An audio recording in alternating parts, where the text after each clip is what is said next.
Greetings, fellow football managers, and welcome to part 2 of Player Roles. The frog I swallowed last week remains intact, so you'll have to bear with me on that, but we go ahead with this. If you missed part 1, I'm going to put a little link up on the top right of the screen, so go ahead and check that out, but it's not required reading, so to speak. If we just take a look at this tactic right here, you'll see that my fullbacks are both wingbacks. On the right-hand side, we've got a wingback on support, that's Alexander-Arnold. On the left-hand side, we've got a wingback on attack, that's Robertson, the face of this video. So why have we chosen wingbacks in this particular tactic? Now, a lot of the time we talk about these 5 vertical channels, the wide space down here, where Salah and Diaz currently are.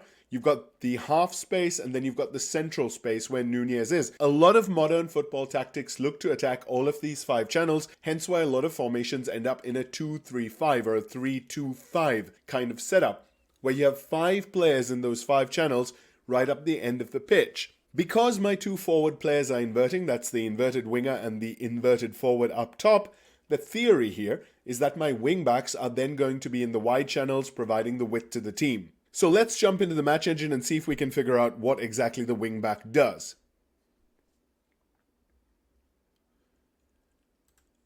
So immediately here you can see that Robertson's in a very, very wide position, and so is Trent. They're stretching the pitch as much as they can, although the forwards ahead of them are pretty wide as well. And now immediately you can see things start to shake out. You can see the forward ahead of Robertson has started to pull inside just a little bit, while Robertson goes all the way to the touchline. And this is the kind of movement we want to generate when we choose the wingback in this position and we choose an inverted forward in front of them or an inverted winger in front of them, because those players will play a little bit more narrow and then the wingback will overlap. A fullback would also do this, but a wingback tends to be a little bit more aggressive on the overlap. So unfortunately Robertson got tackled there, but you can kind of see immediately what the wingback is trying to do as we go forward. As we throw in now, these throw-ins are something you'll set up in your set pieces, so the team needs to get back into shape. Immediately Robertson is staying as wide as he can. Trent on the other side as a wingback, you can see he's the widest player on that right-hand side too. So let's see what happens when we recycle the ball.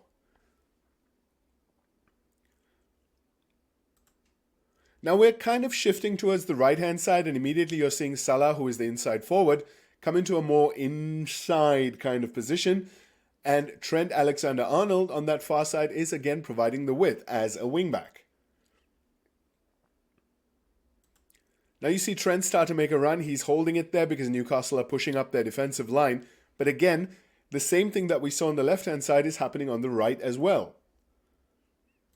Here we go. So he is a wingback on support, remember. He's not on attack, so he might look a little bit slower to the eye as he moves forward. An attacking player is very attacking. I know that sounds like a non sequitur or whatever you call it, but on support the player may not always be as quick on the ball seemingly, because their mentality is not quite as high as the attack-minded player who just wants to dribble, run and shoot. But you can see as a wingback on support, he's gone all the way to the byline. And that's a pretty awful cross. Point being, he did get up to the byline, he then weighed his options, he wasn't in the best of positions, but he did try and play in the cross. So I'm jumping into my tactical drawing board just 90 seconds into the match, which is the sign of any great manager. And we're going to analyze this a little bit from a drawing board perspective. The wingback on attack versus the wingback on support. What is the difference? Immediately you can see cross from byline is the main instruction difference between the two roles. So your wingback on attack, as you let this match progress, you'll see this wingback on attack go right up to this byline, in fact come all the way to the near post on some occasions. You'll find your wingback on attack crossing or just driving anywhere between the corner flag and the near post. It does depend on what your other players are doing. It also depends on your mentality, your shape, all kinds of things. It also could be just that particular phase of play. But generally speaking, a wingback on attack will get to that byline. They'll also try and get fairly close to the goal because they are on attack mentality. Whereas Alexander-Arnold in the phase that you just saw on the field, he wasn't too fussed about getting towards the near post. He kind of went outside the box just a little bit, and then when he had a lot of pressure on him, he actually moved away a little bit. That's the difference between attack and support. The attacking player would have been more aggressive in that situation, maybe try and cut inside, maybe play the cross a little bit earlier, something like that. If I switch, however, to something like an inverted wingback, let's put Trent on support as usual, and let's have Robertson as a complete wingback on attack. So these are going to be two completely different roles. Let's have a look at how it plays out. So we've just won possession after a Newcastle corner. The new tactics are in effect. Again, Robertson's a complete wingback on attack, and Alexander-Arnold is an inverted wingback on support. Let's see how it looks. As Alisson gets the ball, looks to distribute, he goes to one of the centre-backs because that's what I want him to do. If you look at it right now, there's not too much going on that you wouldn't expect. Although, again, you do see Alexander-Arnold maybe a tiny little bit further inside than you would expect from a standard wingback. Salah takes the ball, and again, Alexander-Arnold is a little bit further in field than he would be if he was a wingback or a fullback. So that's what an inverted wingback does. He brings the player a little bit into the field and can have them playing like a central midfielder. I say can because it depends on what's going on. Salah in this tactic ahead of Alexander-Arnold is also an inverting player, which means there's nobody in that wide space. Because of that fact, the game will try and push one of the players out there. So an inverted wingback, when there isn't anybody in the wide space, will actually try and push out into that wide space now and then. So you could design it that way. You could play the inverted wingback and have him move into that wide space and have him stay inside based on the match situation. It's absolutely possible. Just picking up with Newcastle on the ball again to point out that an inverted wingback on support, on attack, whatever it is, he's still going to be in your defensive phase of the game, as you can see like this, in a standard fullback position. That's again the difference between the roles and the actual starting positions. The starting positions are where the player is on defense. The roles then adjust what they do when you have the ball like this. Now we're going into a possession phase and the player roles will show. So Robertson already is pushing really high up, even though the ball's on the other side. Look what he does now. He's off. He is going. Aggressive run. He tries to beat his man. He's powering past another. Unfortunately, he couldn't beat the other right back, but you can see the aggressiveness immediately. He's got one thing on his mind when he's a complete wingback, and that is to attack. On the other hand, if I just pause it right here, you can see what Alexander-Arnold is doing. He's coming straight into defense. That is the inverted wingback. Beg your pardon, into midfield. He's now in the position of basically a number 6, right next to my other number 6. So I have created a double pivot, if you look at it now, where my DM on defend and my IWB on support have actually formed a double pivot. Whereas my complete wingback on attack is running around. So if you want to create this shape, if you want to create a double pivot using your defensive midfielder and your right back, you can use an inverted wingback on support. Even an inverted wingback on defend will do this job.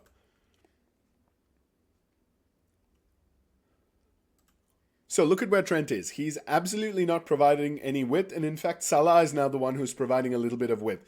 This is kind of what you see from Liverpool in real life as well. So if you want to play real life Liverpool or a team which brings their wingback in and makes them play as a midfielder, this is how you would do it.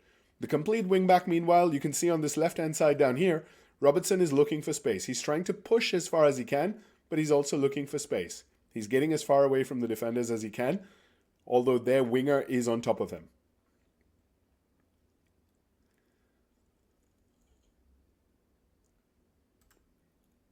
Again, if I just pause it here, you can see how far he's pushing up.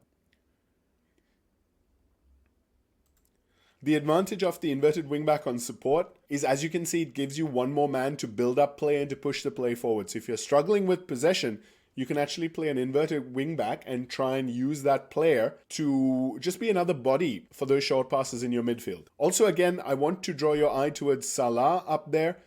He is an inside forward, and yet he's being pushed out there because the wingback is coming in, so somebody actually tries to occupy that wide space up there. All right, 5 minutes in, and we're going to try a little change again. This time, Robertson is going to be an inverted fullback on defend, and Alexander-Arnold is going to be an inverted wingback on attack. This is going to be absolutely crazy. Just to actually be slightly logical, I'm going to change Salah to be a winger on attack instead of an inverted forward on attack.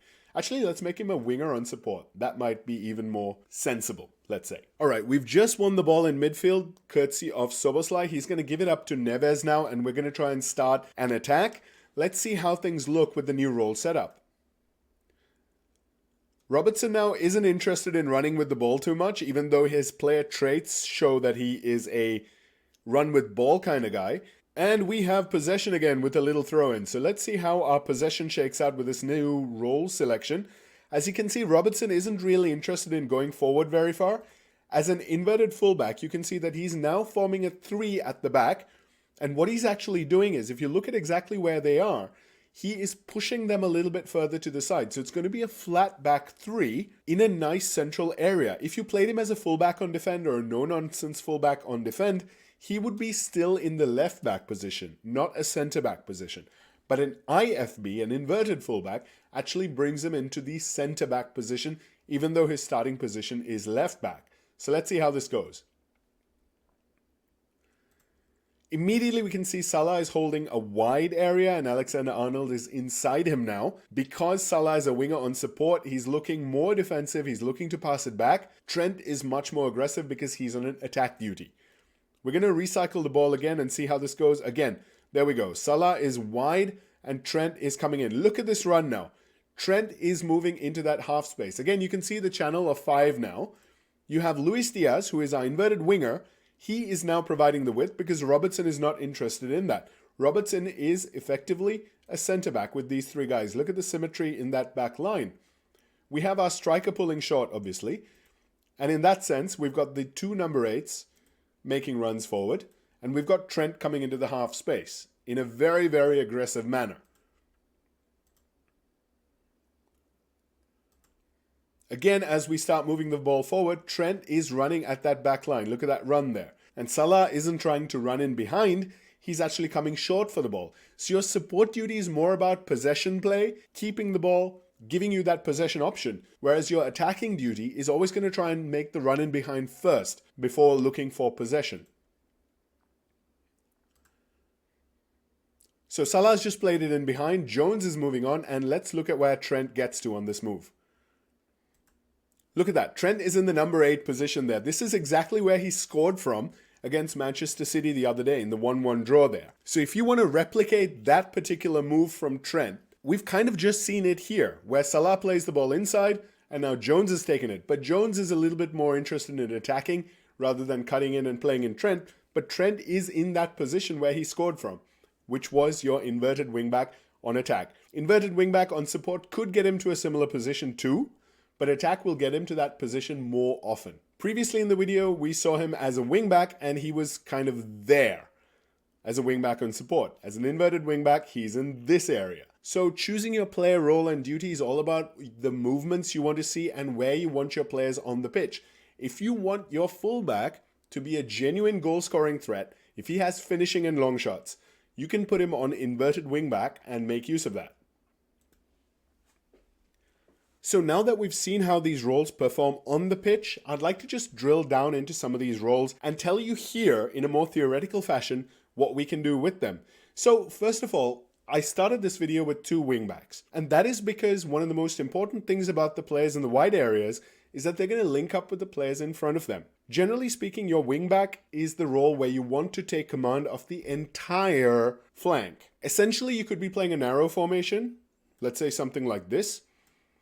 In this case, you would want your players to be wingbacks because you've got nobody else on those flanks. And essentially, I had it like this because these 2 inverting roles will look something like this on the field. So when Salah starts as an inverted forward on the right side or an inside forward, he's essentially getting into this half space, which means Trent needs to get outside him. The same thing for Diaz, who as an inverted winger will come into this half space, which means Robertson needs to get outside him. One of the main differences you saw between the wingback on attack and the wingback on support, you saw with Trent, where he was happy to play in this kind of area. Whereas Robertson, I will tell you, especially with a support duty player in front of him here, he will get to here. He's going to get all the way to that near post. So that is something you do want to think about when you're trying to figure out what the player is that you're playing there and what kind of instructions you want to give him. I normally don't mess around with player instructions all that much, but I do very much in this position because Robertson is a very unique player. If we look at his card, so that's Andy Robertson there. Let's look at those greens that are jumping out. Acceleration, stamina, pace, and fitness, which means he can play as a wingback. He can cover the flank. He can run up and down all day, no problem at all. Work rate and teamwork are there too. Crossing 16. The key thing to consider is what is he going to do when he gets up the pitch. Now, I said that the wingback attack, especially with a support cutting inside kind of player in front of him, might get all the way to the near post. So definitely to the byline. As you can see on the left-hand side, the instruction is cross from byline, so he will get to the byline. Because of get further forward, the player gets further forward as well, gets forward whenever possible. He has an attack duty. He will absolutely get to that byline, and because of that attack duty as well, he'll get a lot closer to the goal. What does he do when he's there? Let's look at his finishing stat. Oh dear. He has finishing of 5 and long shots of 5. So Robertson is actually not the guy you really want to get into the box at all. You want to kind of keep him as wide as possible. You want to use his 16 crossing, not his 5 finishing and 5 long shots. So to do that, we can go into his player instructions and do something like stay wider. That'll take him a little bit further away from that near post. It won't stop him from getting there all the time, but it will keep him as wide as possible. That can also help if you want to stretch the pitch. The wingback is the right role for stretching the pitch because they will stay wider in any case, but just clicking that stay wider will make sure that he keeps as close to the line as possible for as much of the time as possible. Another one is shoot less often. When you have a guy with finishing 5, long shots 5, you don't want him to shoot. I mean, he scores 2 goals a season with his feet, but he misses so many chances that it can really get you down. You want him cutting the ball in or crossing it. So to encourage that kind of behavior, you can go with shoot less often. You could also select cross more often if you want to, but what you're going to lose is the ability of the player to get to the byline and kind of cut it back. He's not going to get all that way, all that often if you choose this option, because he's probably going to deliver it a little bit earlier. If you have a really good dribbler, you could go for dribble more as well. Another thing to think about from these wide players is where you want them to cross it. So if you are playing a target man, or you know that you have a really good forward in the center or at the far post or something like that, you've got a big tall winger at the far post, you might go for that far post. If you want to go more for cutbacks and things, you might go for near post. So that's something you can do yourself. I like to leave it to the player because these are elite players. They can kind of take the decision by themselves most of the time. But for Robertson, I do want to reduce his shooting. That's why I click that. And I do want to ensure that he gives my team a lot of width. So I do click stay wider most of the time. So how do we contrast a wingback versus a fullback? So a fullback on attack, if we just switch it here, you can see immediately that the fullback on attack has cross more often and get further forward, rather than cross from byline. So I've opened up this selection so that you can see this little graphic roll down at the bottom there. The fullback will receive the ball wide and he won't necessarily drive to the byline before playing in the cross. He will cross a lot more often, as the instruction says. So he will just launch those crosses across. It could be a good position for a guy like Robertson because he's not as much of a dribbler, so he might get tackled before he can get to the byline.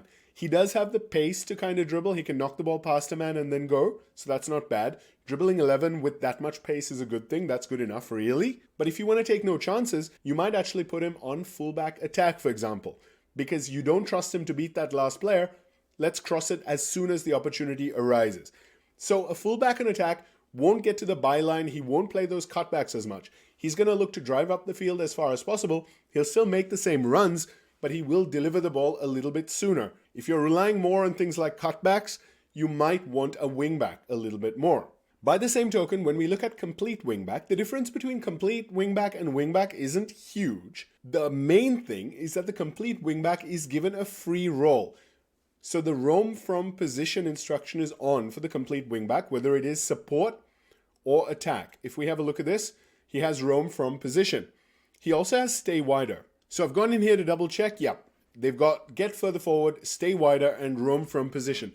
So complete wingback will try and keep the width as much as possible, but he does have that free role. Moving to the wingback for just a second, in support, you can see stay wider is not there on either attack or support duty. Whereas when we look at complete wingback, they do have stay wider, but they will come inside a little bit to search for space if that space is there. So if you want a player to really be your attacking threat, if you want them in space, that you want them to get the ball and try and cross, that is going to be your complete wingback. The complete wingback on attack is very similar to the wingback on attack. The difference is the mentality. Now, we've talked before about individual player mentality. You can see attacking here. And if I switch it to wingback, you will still see attacking. So you're going to tell me, no, there's no difference with mentality. Actually, there is. If we just close this here and look at the player on the pitch, wingback attack, exactly where he is, and now switch him to complete wingback and attack, you can see that slight gradual shift up the field. The player's positioning on this map can give you an idea of exactly how attacking their mentality may be. Football Manager back in the day, it used to have, I think, a 1 to 10 scale of mentality where you can shift it up jot by jot. Therefore, the complete wingback is just a tiny little bit higher than the wingback in mentality. And that is something you can absolutely see from these tactics screen. In fact, if you look at the opposition screen, we can see here that Joe Linton is higher than Tonali, even though they're both in the central midfield area. And Trippier looks like he's slightly higher than the rest of the defense. Dan Burn looks like he's on defend. The point there being, from these maps, these tactics maps, you can absolutely get the difference in mentality. If you look at this here, you can actually see that Alexander-Arnold is more advanced than Silva, and Robertson is even more advanced than Alexander-Arnold.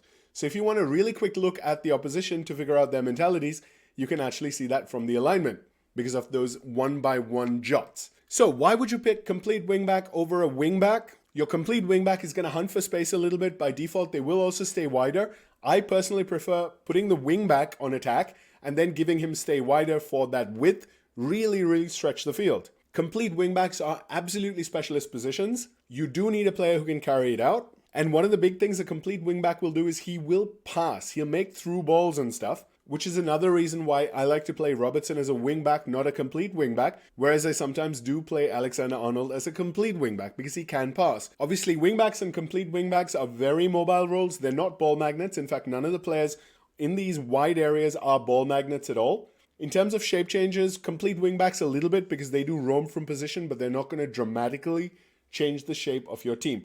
Your wingbacks, on the other hand, are slightly more generalists than specialists. They are also very mobile because they're going to be motoring up and down that flank. Your fullback is the ultimate generalist role. If we go for fullback support here, you can see that he has no specific instructions. What that means is you can absolutely customize this guy however you want. You can click all of these different things, and now suddenly you've got a super custom fullback.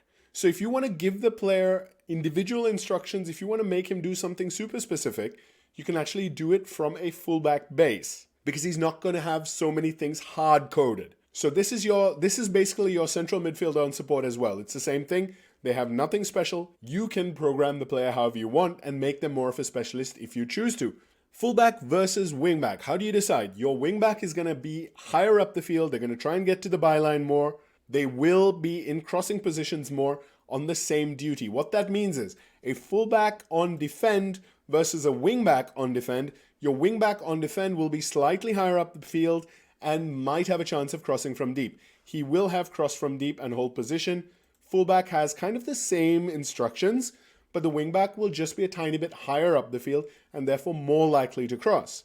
Same thing again if we look at the support duty. The fullback on support has nothing. Wingback on support just has get further forward.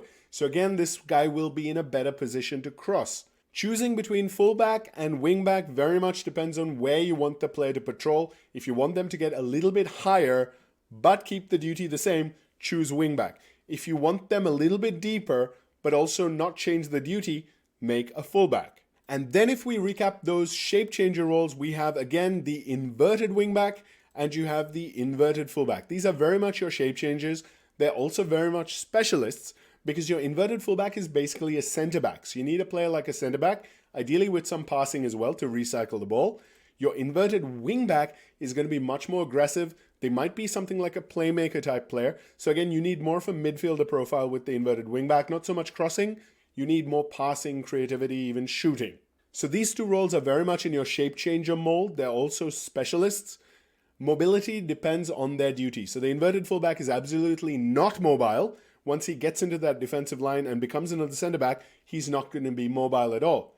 Whereas your inverted wingback, especially on attack duty, will run basically straight at the goal from his starting position. Your no-nonsense fullback is basically just like your no-nonsense center back, which we looked at in the last video, except in the wide area. So if you are playing maybe lower league and you just have a guy who can tackle and mark maybe, play him as a no-nonsense fullback where he makes tackles and just punts the ball out. That's it. In terms of roles and combinations, especially with the players up ahead of them, again, it goes down to that 5-channel kind of behavior, those vertical channels, the wide areas, the half spaces, and the central area. If the player in front of the wingback, for example, we have Diaz here as a winger now, they're going to be in the wide area normally. You have several options with your fullback behind them.